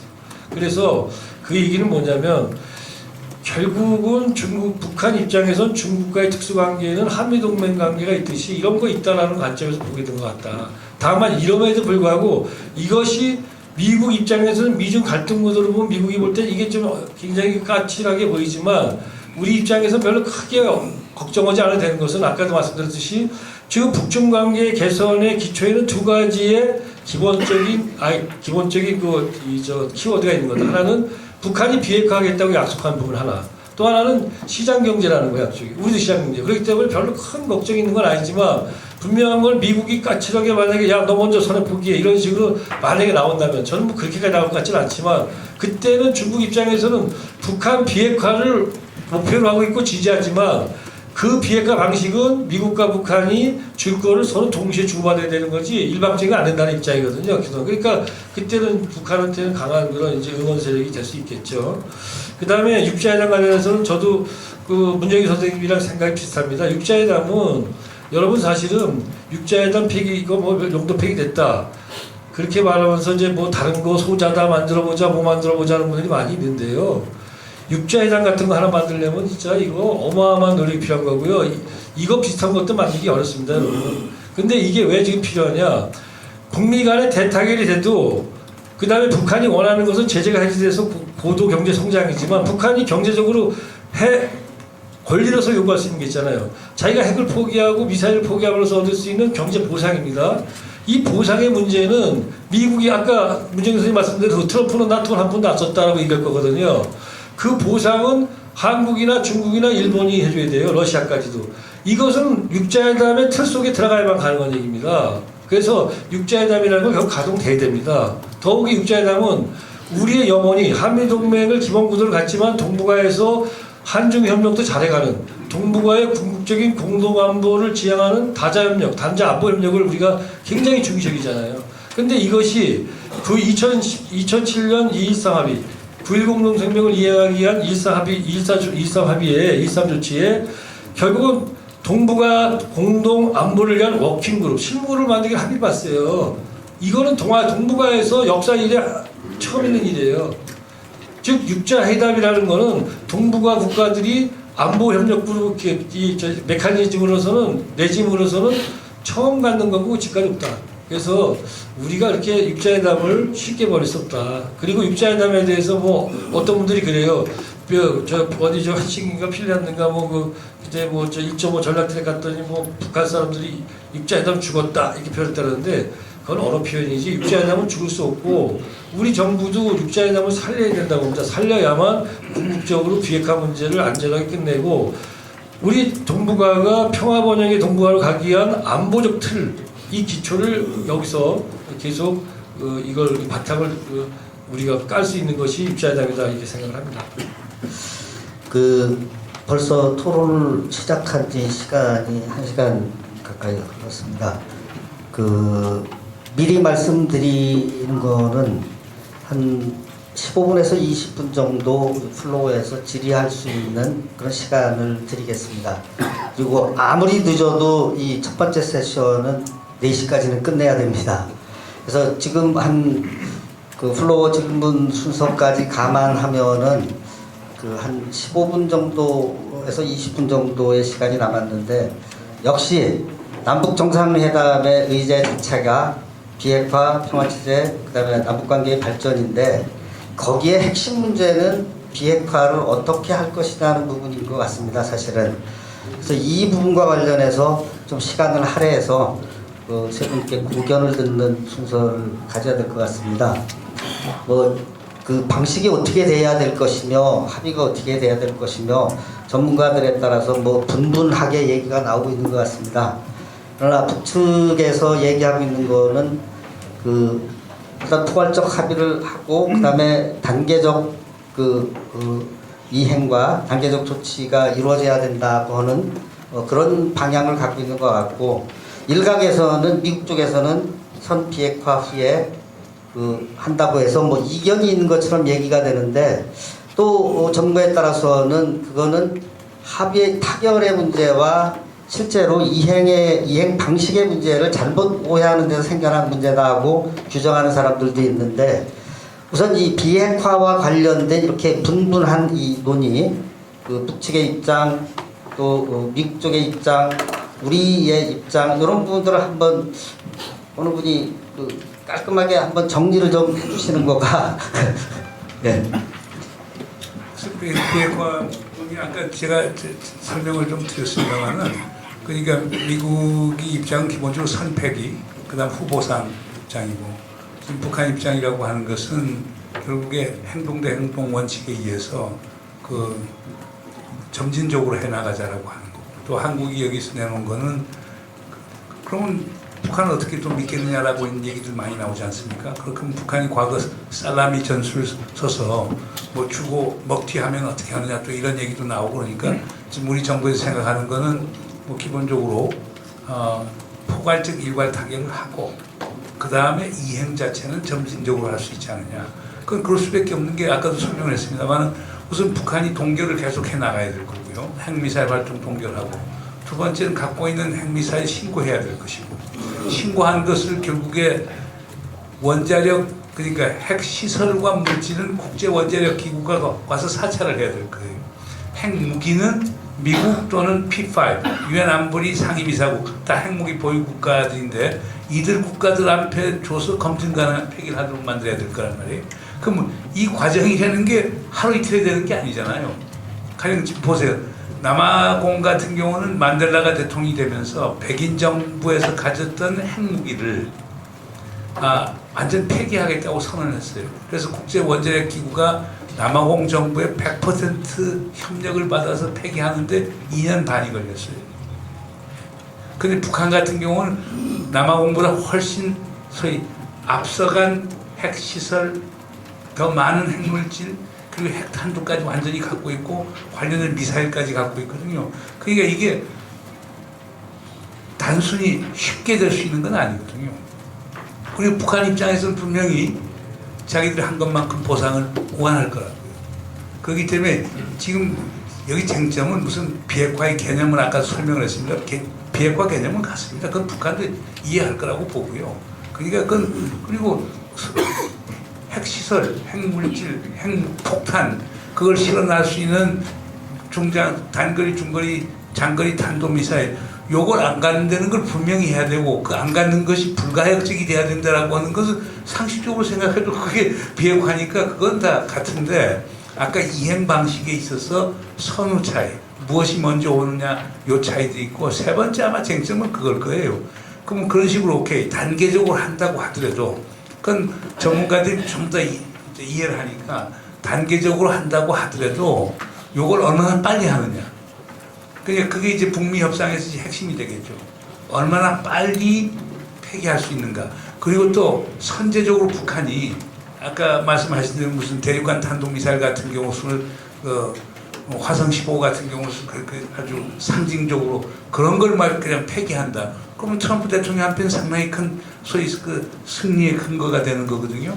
그러니까 이런 것들이 필요한 거지. 제가 볼 때는 무슨 비핵화의 개념이라든가, 그리고 비핵화 추진 방식도 대한민국 안보다 더 나은 건 있을 수 없잖아요. 그러니까 포괄적으로 일괄 타결한다는 걸 다 합의하고, 선언적 합의라고 할 때도 합의하고 그 다음 이행을 나가는 거고, 그 단계적 이행으로 나갈 수 있는 거니까. 그래서 제가 볼 때는 큰 차이가 없는데 타임 스팬을 어떻게 잡느냐, 이게 상당히 중요할 거고, 그 다음에 이제 그 과정에서 가령 사찰한다는 것도 아까 말하는 두 가지 방법이 있지 않습니까? 국제원자력 기구가 핵시설과 물질에 대해서 사찰하는 것도 일반 사찰이 있고 특별 사찰이 있고, 그 다음에 챌린지 인스펙션이라고 해서 도전적 사찰이 있어요.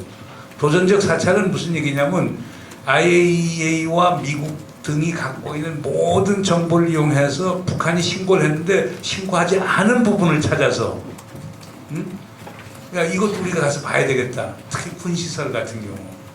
근데 국제원자력기구 같은 경우는 일반적으로 특별 사찰까지만 하는데 그것도 그 사찰의 대상을 해당 국가하고 협의를 해서 하는 거거든요. 근데 그렇지 않고 막무가내로 우리가 다 가서 조사하겠다. 그럼 북한이 안 받을 가능성이 상당히 많기 때문에 이제 그런 문제점들이 있을 거고 사찰에서 또 검증을 하는 과정에서는 검증이라는 건 그렇습니다. 북한이 그 과거 핵 활동에 대한 모든 기록을 다 봐야 돼요. 그러니까 북한이 거짓말 하느냐 안 하느냐를 보려고 하면은 자기들이 지금 그냥 농축 우라늄 시설, 우라늄 농축 시설하고 재처리 시설 그리고 이걸 무기화하는 데 들어가는 모든 실험 자료부터 시작해서 모든 자료를 사실상 사찰팀 앞에 줘야 돼요. 그래야 그걸 할 수가 있는 거거든요. 그걸 또 안 주게 되면 또 늦어질 수밖에 없고. 그러니까 산 넘어 산입니다. 그래서 그걸 그 북한 핵 문제 얘기할 때 악마는 디테일이 있다라고 하는 말이 그래서 나온 것 같은데 그러나 하여간 그 과정을 겪어야 북한이 결국에 비핵화로 갈 수가 있죠. 그리고 그거는 우리 또 이종석 장관께서도 말씀하셨지만은 소위 얼마나 보상이 빨리 될 수 있느냐 하는 문제. 제재 문제만 해도 그래요. 그러니까 북한 같은 경우는 원하는 게 아마 동결을 지속적 동결만 하더라도 최소한의 제재는 풀어줄 수 있기를 지금 바라는 거거든요. 그런데 미국 입장에서는 뭐 최대한의 압박을 주장하는 거니까 그걸 안 하려고 그럴 텐데 그럼 어느 부분 가서 결국 미국이 지금 북한에 대해서 하고 있는 뭐 테러리스트 지원국 리스트에서 빼주고 그 다음에 소위 적대 그 트레이딩 위자니미 액트라고 해서 적대국 교육법에서 북한을 제외시켜주고 그 다음 미국의 독자 제재에서 제외시켜주고 그 다음에 유엔 안보리 결의안인 게 사실상 미국, 일본이 중심이 돼서 만드는데 거기에서 빼주느냐 이런 것들에 대한 구체적인 작업들이 있어야 없는 거지. 지금 우리가 말로 얘기하는 거하고 전문가들이 앉아서 협상하는 건 차이가 있을 거예요. 그래서 제가 볼 때는 악마는 디테일에 있기 때문에 이건 두고 봐야 될 거지만 하나가 여기서 제일 중요한 건 지도자의 의지가 제일 중요하죠. 그 의지가 있으면 해결할 수 있어요. 그래서 우리가 비핵화 선언하는 문제를 어저께 임종석 실장께서도 이제 뭐 비핵화를 문서화시켜서 문서로 명분화시켜만 해도 상당히 의미가 있다. 그건 무슨 얘기냐면요. 과거 비핵화하면 참 가령 1994년 6월에 그저 갈루치하고 강석주가 한 것도 북미 간의 합의가 있고 94년 10월에 했던 제네바 합의가 있고 그 다음에 2000년 10월 11일 날 조명록하고 올브라이트가 한 또 북미 간 협의가 있고 이거 쭉 보면은요 모든 내용이 다 들어가 있어요. 근데 문제는 합의를 한 게 최고가 올브라이트하고 조명록 차수 정도까지 정상이 한 적은 없거든요. 북한의 지도자가 나 핵 포기하겠다 한 적은 없는데 이번에 우리 대통령이 김정은 위원장을 만나서 그것을 얻어내고 그것을 명분화시키면 그것만 해도 상당히 저는 큰 업적이 크다고 봅니다. 그리고 그게 북미 회담을 성공적으로 만드는데 좋은 지렛대가 될 것 아닌가 생각이 듭니다. 어쨌든 큰 틀에서 보면은 그 우리 정부의 입장도 그렇고 그 소위 완샷이라고 얘기하는 포괄적이고 일괄 타결이라고 하는 비핵화의 원칙이 있고 그것과 관련된 실행 방안에 있어서는 단계별로 행동 대 행동 원칙에 의해서 보상 이게 우리 쪽 아니고 그게 가장 합리적인 안이라고 이제 생각을 하시는 예. 다른 지금 이제 그렇게 문 선생님 말씀대로 이제 그렇게 진행이 바람직하게 됐으면 좋겠고 또 그렇게 하도록 해야겠죠.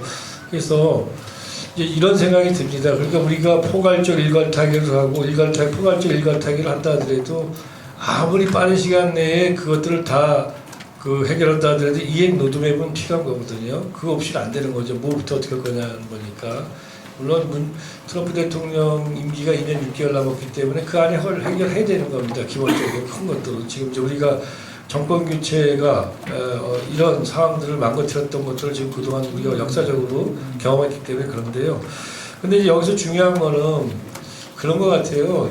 포괄적 일괄 타결을 하고 이행 노동의 합의를 보고 그걸 아무리 빨리 만든다 하더라도 그것이 이행되는 데까지는 시간이 걸리거든요.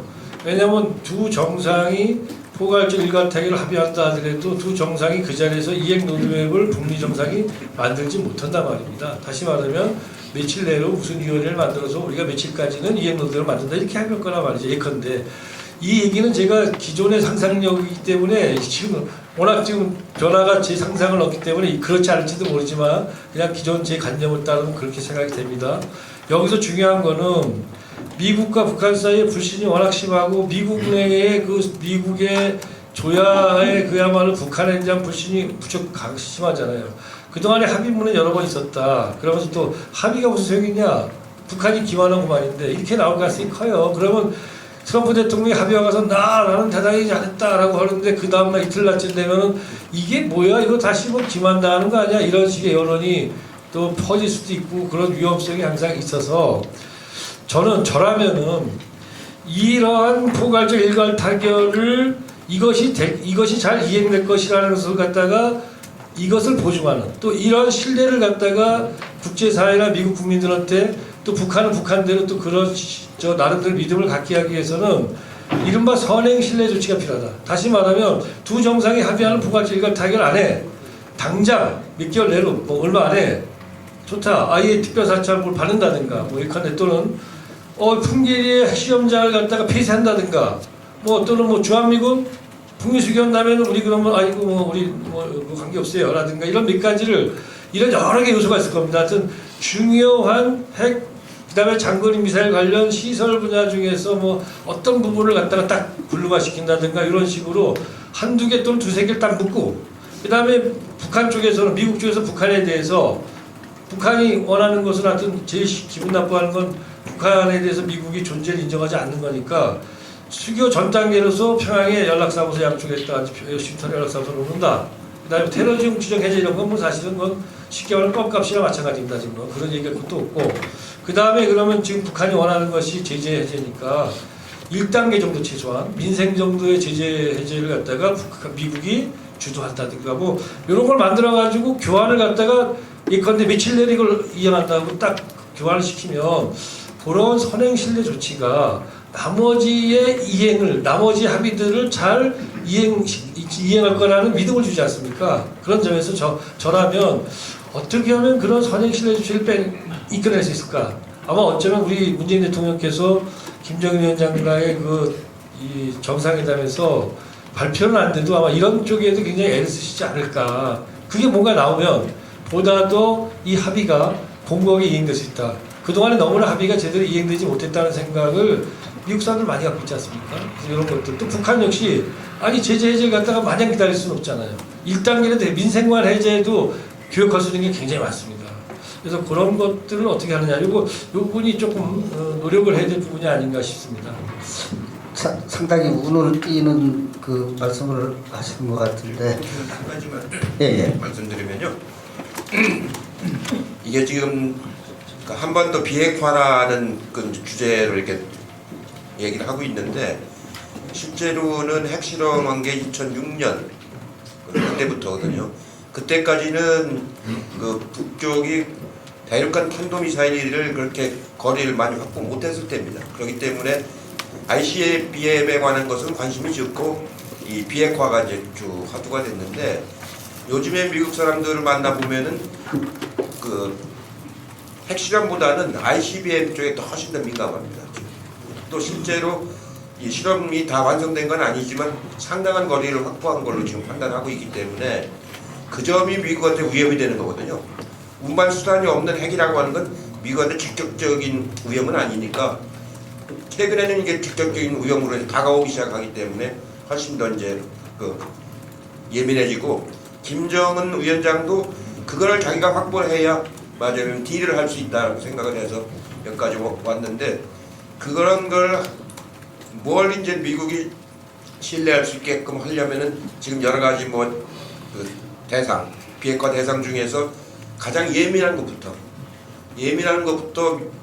둘이 동의해가 미국이 요구하는 것 중에서 그거부터 동의해서 어차피 단계적으로 할 수밖에 없는 일이기 때문에 그렇게 해가면 그런 과정 속에서 신뢰가 좀 생겨가지고 나중에 맞으면 중국이 말하는 그 쌍계병행 이제 평화 체제와 그 비핵화 이게 두 개를 동시에 하자는 그런 과정 쪽으로 이제 갈 텐데 세부적인 거는 뭐 그 아까 말씀하신 것처럼 굉장히 복잡할 겁니다. 그렇기 때문에 그 바탕은 아까 말한 대통령의 리더십도 중요하고 맞으면 신뢰가 이제 굉장히 중요한 부분으로 작용을 하리라고 봅니다. 네. 관련해서 이제 거의 시간이 됐으니까 여담은 아니지만 하나 그 질문을 드리면은 혹시 지금 말씀하신 것들 중에 13일자 언론 보도를 보면은 청와대가 이 비핵화 문제와 관련해서 정부 나름의 비핵화 방법이 있다 홍보가 언론 보도에 나왔는데 그런 방법 중에 하나가 혹시 아시는 거 있으면 실제로 우리 당국에서는 다른 나라 모델을 똑같이 반복하기는 어렵다고 생각을 하고는 있어요. 하고는 있는데 그럼 구체적으로 한국식 모델을 새로 개발을 해야 되는 거거든요.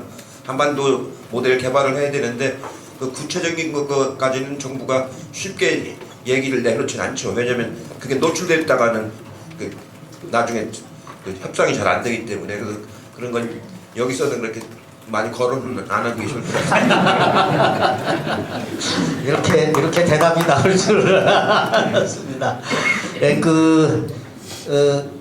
어쨌든 남북 정상회담 그리고 북미 정상회담과 관련해서 이런 정도의 합의가 될 거다 하는 부분을 혹시 상상력을 발휘를 하셔서 예측하는 전에 저희 좌담회 할 때 이종석 장관님이 나와서 앞으로 전개될 부분과 관련해서 말씀하시는데 저는 한 99%를 맞추실 거로 봤는데 뭐 80% 이상은 딱 예측을 하시더라고요. 그래서 마지막으로 세 분께서 한번 남북 정상회담 또 북미 정상회담에서 최소한 이런 정도의 합의는 나오지 않겠는가 하는 예측을 한번 해주시는 것도 여기 귀한 시간 내주신 분들한테 서비스가 되지 않을까 하는 생각을 갖습니다. 어느 분부터?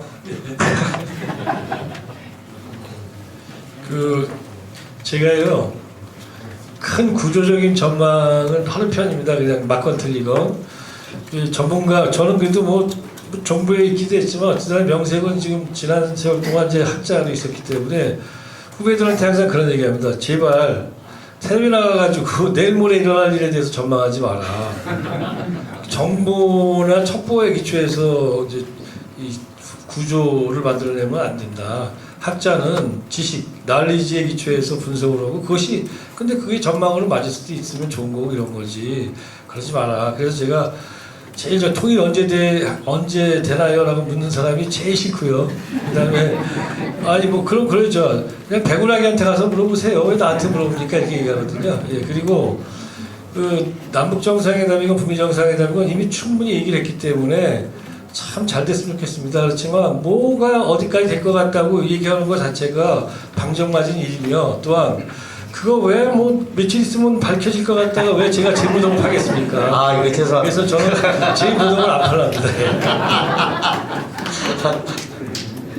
뭐 예측이라서는 당위론적인 거죠. 하여간 비핵화에 관해서 좀 선언적이라도 하여간 비핵화에 대한 합의를 문서로 받아놓는 게 상당히 중요할 것 같고요. 그 다음에 어떻든 간에 평화정착에 관한 구체적인 어떤 합의가 남북 간에 있어야 되겠죠. 그리고 남북관계 발전에 관해서도 하여간 우리 여기 많이 계신 분들 쪽에서 뭐 경제 부분도 그렇지만 시민사회 이런 부분 뭐 교류 활성화 같은 것들 또는 있을 수가 있다고 봅니다. 그러니까 기본 체제 하에 지금 국제 제재가 있지만 연안보리 제재 결의안이 있지만 그 안에서도 우리가 노력을 하면 찾을 수 있는 게 있거든요. 지금까지 북에서 그런 신뢰를 우리에게 주지 못했기 때문에 못했던 건데 신뢰를 주면 그걸 찾을 수 있기 때문에 하여간 저도 구체적인 예측은 못하겠습니다만은 하여간 큰 변화가 올 거라고 저는 생각합니다. 변화에 대한 예측은 제가 자신 있게 하겠습니다. 예, 여러 가지 이제 그 준비들을 많이 지금 정부 내에서 하고 있는데 지난 그 6.25 때 보면은 돈 문제, 경제적인 지원 문제에 들어가면 다 빠져요. 그때 1차 지원을 우리가 단독으로 했죠. 그때 막상 경제 지원을 한다고는 해놓고 그럼 돈을 내자 그러면 다 빠집니다. 그렇기 때문에 그런 것을 우리가 상당히 그런 경험이 있었기 때문에 아주 조심해야 된다 이렇게 생각을 하고요. 그동안은 이제 지원한다는 개념으로 접근을 했는데 이제는 교류한다는 개념으로 접근을 해야지 그 이제 국민 정서에도 그렇고 실제로가 그렇습니다. 실제로가 아까 휴대폰이 뭐 500만 대나 이제 보급됐다고 그러는데 그게 보급되고 나니까 어떤 현상이 발생하냐면 그 장마당이 또 500개가 되는데 장마당마다 상품값이 다르대요. 그리고 휴대폰이 터져 있기 때문에 서로 정보가 교환이 되고 사람들 이동도 많아지고 정보 이동도 많아지고 가격도 이렇게 달라지고 이제 300불씩 그게 이제 팔았다는데 그 돈이 그게 엄청나대요. 300불 500만 대를 팔았으니까 이집트에 있는 통신사인데 그래가지고 달러가 좀 잔뜩 쌓여 있는데 그걸 과실 송금을 못하게 한대요. 이제 대비해서 그러는 거죠. 제재에 대비해서 이럴 정도로 북한 자체가 변해가고 있는 거거든요. 그러니까 2007년 그 정상회담 할 때까지의 북한하고 지금하고는 사회 자체가 많이 변해버린 거예요. 배급 체계도 많이 변했고 생활 방식도 변했고 그런 거거든요. 그래서 이런 흐름 속에서 생존할 수 있는 자신감은 생긴 것 같아요. 생존. 그러나 거기가 아니고 더 경제 발전하기 위해서는 이제 그런 그 국제사회에 나오려고 하는 거기 때문에 그런 부분에 대해서 제가 보기에는 구체적인 방법보다도 우선은 북미 정상들 간의 신뢰가 어떻게 쌓여지느냐. 그러기 위해서는 남북 간 정상이 맞은 물처럼 그 정상을 끌어가는 그런 신뢰를 먼저 확보를 해놓고 북미 간의 신뢰가 가도록 그리고 아마 문재인 대통령이 5월 달에 또 먼저 북미회담 하기 전에 한미 정상회담을 또 해야 되는 상황이 올지도 모르겠다는 그런 느낌이 좀 듭니다. 네, 오늘 그 토론에 참여해 주신 세 분께 진심으로 감사드리고 경청해 주신 여러분께 감사드립니다. 고맙습니다.